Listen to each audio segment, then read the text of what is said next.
इस क्लास में देखने वाले हैं क्लास 12 के फिजिक्स के टॉप महत्वपूर्ण ऑब्जेक्टिव क्वेश्चन। सभी विद्यार्थी इस क्लास को शुरू से लेकर अंत तक देखिएगा, क्योंकि इस क्लास से बहुत सारे क्वेश्चन बोर्ड एग्जाम 2027 में रहेगा ही रहेगा। इसलिए आप लोग इस क्लास को शुरू से लेकर अंत तक देखिएगा। चलिए अब क्वेश्चन नंबर 1 की तरफ बढ़ते हैं। क्वेश्चन नंबर 1 है यहाँ पर, एक आवेशित चालक का क्षेत्र आवेश घनत्व सिग्मा है। इसके पास विद्युत क्षेत्र का मान होता है। इसके पास विद्युत क्षेत्र का मान हो जाता है सिग्मा बटे इप्सिलॉन 0। ऑप्शन नंबर बी इसका सही उत्तर हो जाएगा। आप लोग याद रखिएगा, ऑप्शन नंबर बी। चलिए अगला क्वेश्चन की तरफ बढ़ते हैं। अगला क्वेश्चन आप लोग सेकेंड की तरफ बढ़ते हैं। इनमें कौन विद्युत क्षेत्र की तीव्रता का मात्रक है? क्वेश्चन नंबर सेकेंड का सही उत्तर ऑप्शन नंबर डी, न्यूटन प्रति कूलम। ऑप्शन नंबर डी इसका राइट आंसर हो जाएगा। चलिए अगला क्वेश्चन की तरफ बढ़ते हैं। अगला क्वेश्चन आप लोग 3 की तरफ बढ़ते हैं। क्वेश्चन नंबर 3 है पर, किसी पदार्थ का परावर्तित नियतांक हमेशा अधिक होता है, 1 से अधिक होता है। कितने से होता है? 1 से अधिक। चलिए अगला क्वेश्चन की तरफ बढ़ते हैं। अगला क्वेश्चन आप लोग 4 की तरफ बढ़ते हैं। क्वेश्चन नंबर 4 है पर, किलोवाट घंटा मात्रक है। 4 का सही उत्तर ऊर्जा का, एनर्जी का।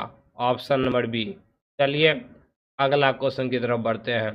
अगला क्वेश्चन आप लोग 5 की तरफ बढ़ते हैं। क्वेश्चन नंबर 5 है पर, आपको 1 ओम के 3 प्रतिरोध दिए गए हैं। इनके संयोजन से न्यूनतम प्रतिरोध प्राप्त किया जा सकता है। एक आपको 1 ओम के 3 प्रतिरोध दिए गए हैं, यानी इसका सही उत्तर हो जाएगा ऑप्शन नंबर डी, 1/3 ओम। ऑप्शन नंबर डी इसका राइट आंसर हो जाएगा। आप लोग याद रखिएगा 1/3। चलिए अगला क्वेश्चन की तरफ बढ़ते हैं। अगला क्वेश्चन आप लोग 7 की तरफ बढ़ते हैं। जो प्रबलता का स्थायी मात्रक है, इसका स्थायी मात्रक है ampere meter. Option number C, ampere meter. चलिए अगला क्वेश्चन की तरफ बढ़ते हैं।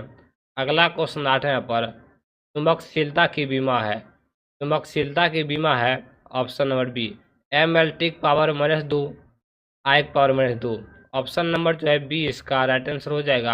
ये है चुंबकशीलता का बीमा, ऑप्शन नंबर बी। चलिए अगला क्वेश्चन की तरफ बढ़ते हैं।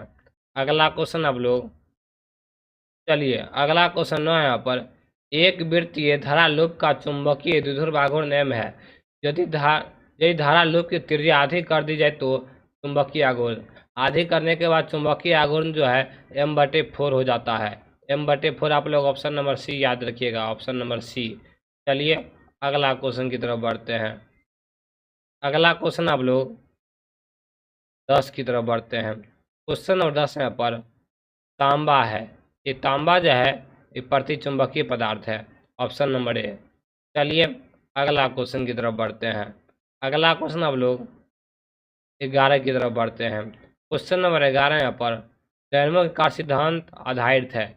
ये जो आधारित है विद्युत चुंबकीय प्रेरण पर। ऑप्शन नंबर बी, विद्युत चुंबकीय प्रेरण पर। चलिए अगला क्वेश्चन की तरफ बढ़ते हैं। अगला क्वेश्चन आप लोग 12 की तरफ बढ़ते हैं। विद्युत चुंबकीय प्रेरण से संबंधित नियम को कहते हैं, इसको जो कहते हैं फ्राइडे का नियम कहते हैं। फ्राइडे का नियम, ऑप्शन नंबर सी आप लोग याद रखिएगा। चलिए अगला क्वेश्चन की तरफ बढ़ते हैं। अगला क्वेश्चन चल रहा है यहाँ पर, निम्नलिखित में कौन विद्युत चुंबकीय तरंग वाले गुण का है?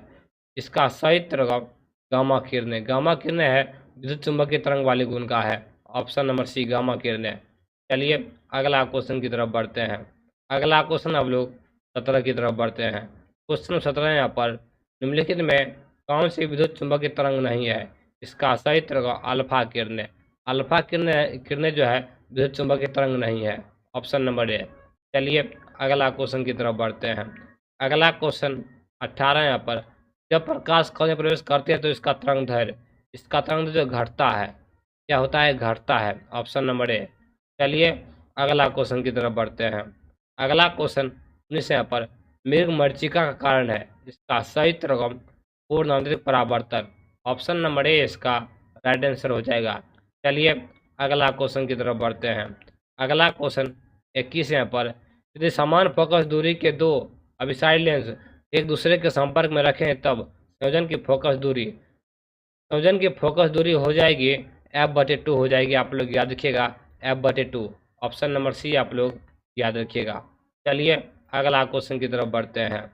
अगला क्वेश्चन हम लोग 22 की तरफ बढ़ते हैं। पोस्टर का नियम है। पोस्टर का जो नियम है ऑप्शन नंबर सी म्यू बराबर 10 IP। ऑप्शन नंबर सी आप लोग याद रखिएगा म्यू बराबर 10 IP। चलिए अगला क्वेश्चन की तरफ बढ़ते हैं। अगला क्वेश्चन आप लोग 23 की तरफ बढ़ते हैं। क्वेश्चन नंबर 23 यहाँ पर प्रकाश किरणें तीखे कोर पर मुड़ने की घटना को कहते हैं। कल कहते हैं विवर्तन कहते हैं। तीखे कोर पर मुड़ने की घटना को विवर्तन कहते हैं। Option number B. चलिए अगला क्वेश्चन की तरफ बढ़ते हैं। अगला क्वेश्चन 24 यहाँ पर प्लांक स्थिरांक की बीमा है। इसका जो है ml पावर -2 3 वर्ष। ऑप्शन नंबर जो है ए इसका राइट आंसर हो जाएगा प्लांक नियतांक की बीमा। ऑप्शन नंबर ए है। चलिए अगला क्वेश्चन की तरफ बढ़ते हैं। अगला क्वेश्चन अब लोग 25 की तरफ बढ़ते हैं। निम्नलिखित में किस वैज्ञानिक ने क्वांटम सिद्धांत का प्रतिपादन किया था? ये थे प्लांक ने किया था, प्लांक ने। ऑप्शन नंबर डी इसका राइट आंसर हो जाएगा। चलिए अगला क्वेश्चन की तरफ बढ़ते हैं। अगला क्वेश्चन 26 यहाँ पर किसी परमाणु का नाभिक बना होता है जिसे बनाता है प्रोटॉन और न्यूट्रॉन दोनों से बना होता है। Option number D. चलिए अगला क्वेश्चन की तरफ बढ़ते हैं। अगला क्वेश्चन 27 यहाँ पर द्रव्यमान ऊर्जा के समतुल्य है, यह सही संबंध है। सही संबंध जो है E बराबर mc² है। ये आइंस्टीन का फॉर्मूला है, आप लोग याद रखिएगा। ऑप्शन नंबर सी E बराबर mc² बराबर E। चलिए अगला क्वेश्चन की तरफ बढ़ते हैं। अगला क्वेश्चन अब लोग 28 की तरफ बढ़ते हैं। दशमिक संख्या 25 का निम्नलिखित में द्विधारी संख्या होगा। आप लोग इसका निकालना सीख जाएगा। इसका ऑप्शन नंबर सी इसका राइट आंसर हो जाएगा। आप लोग याद रखिएगा ऑप्शन नंबर सी। चलिए अगला क्वेश्चन की तरफ बढ़ते हैं। अगला क्वेश्चन अब लोग 30 की तरफ बढ़ते हैं। क्वेश्चन नंबर 30 यहाँ पर और गेट के लिए बुलियन व्यंजक होता है। और गेट, जब भी और गेट की बात आए तो a + b बराबर y हो जाता है। इसका राइट आंसर हो जाएगा option number B. Option number A ये और गेट के लिए बुलियन व्यंजक है। चलिए अगला क्वेश्चन की तरफ बढ़ते हैं। अगला क्वेश्चन अब लोग 31 की तरफ बढ़ते हैं। आयाम मॉड्यूलेशन सूचांक है। ये जो सूचांक है 0 और 1 के बीच होता है। आयाम मॉड्यूलेशन जो है 0 और 1 के बीच होता है, आप लोग याद रखिएगा। चलिए अगला क्वेश्चन की तरफ बढ़ते हैं। अगला क्वेश्चन 32 यहाँ पर ट्रांसफार्मर में नियत रहने वाली भौतिक राशि है। ये जो है आवृत्ति है। ये आवृत्ति है जो है ये नियत रहने वाली भौतिक राशि है। आवृत्ति फ्रीक्वेंसी। चलिए अगला क्वेश्चन की तरफ बढ़ते हैं। अगला क्वेश्चन अब लोग 35 की तरफ बढ़ते हैं। क्वेश्चन नंबर 35 यहाँ पर डायनेमिक कार्य का सिद्धांत आधारित है का सही तरह विद्युत चुंबकीय प्रेरण पर। Option number B. चलिए अगला क्वेश्चन की तरफ बढ़ते हैं। अगला क्वेश्चन अब लोग 1 की तरफ बढ़ते हैं। क्वेश्चन नंबर 1 यहाँ पर विद्युत क्षेत्र का मात्रक है वोल्ट प्रति मीटर है। चलिए अगला क्वेश्चन की तरफ बढ़ते हैं। अगला क्वेश्चन सेकेंड यहाँ पर 3 संधारित्र में प्रत्येक की धारिता सी है, श्रेणी क्रम में जुड़े हैं, उनकी तुल्य धारिता। इसका सही तरह C/3 हो जाएगा। Option number C. चलिए अगला क्वेश्चन की तरफ बढ़ते हैं। अगला क्वेश्चन अब लोग 4 की तरफ बढ़ते हैं। ये 10 माइक्रोफाराड धारिता वाले संधारित्र को 5 वोल्ट तक आवेशित किया जाए तो पर आवेशित होगा का सही तरह 5 × 10⁻⁻5 कूलम। Option number C. चलिए अगला क्वेश्चन की तरफ बढ़ते हैं। अगला क्वेश्चन 5 यहाँ पर हीड्रोजन ब्रिज से मापा जाता है उच्च तथा निम्न प्रतिरोध को मापा जाता है। Option number C. चलिए अगला क्वेश्चन की तरफ बढ़ते हैं। अगला क्वेश्चन यहाँ पर 1 ओम प्रतिरोध वाले एक समरूप तार को 4 बराबर टुकड़ों में काटकर उन्हें समांतर क्रम में जोड़ दिया जाए तो संयोग का समतुल्य प्रतिरोध 4 बराबर टुकड़ों में काटेगा तो इसका सही उत्तर हो जाएगा 1/16 ओम। Option number D. चलिए अगला क्वेश्चन की तरफ बढ़ते हैं। अगला क्वेश्चन 7 है पर चुंबकीय क्षेत्र के फ्लक्स की SI इकाई है। ये वेबर है, ऑप्शन नंबर सी। चलिए अगला क्वेश्चन की तरफ बढ़ते हैं। अगला क्वेश्चन 8 है यहाँ पर।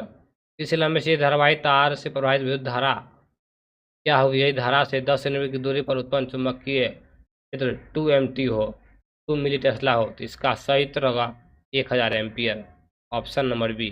चलिए अगला क्वेश्चन की तरफ बढ़ते हैं। अगला क्वेश्चन 9 यहाँ पर। इनमें से कौन अनुचुंबकीय पदार्थ है?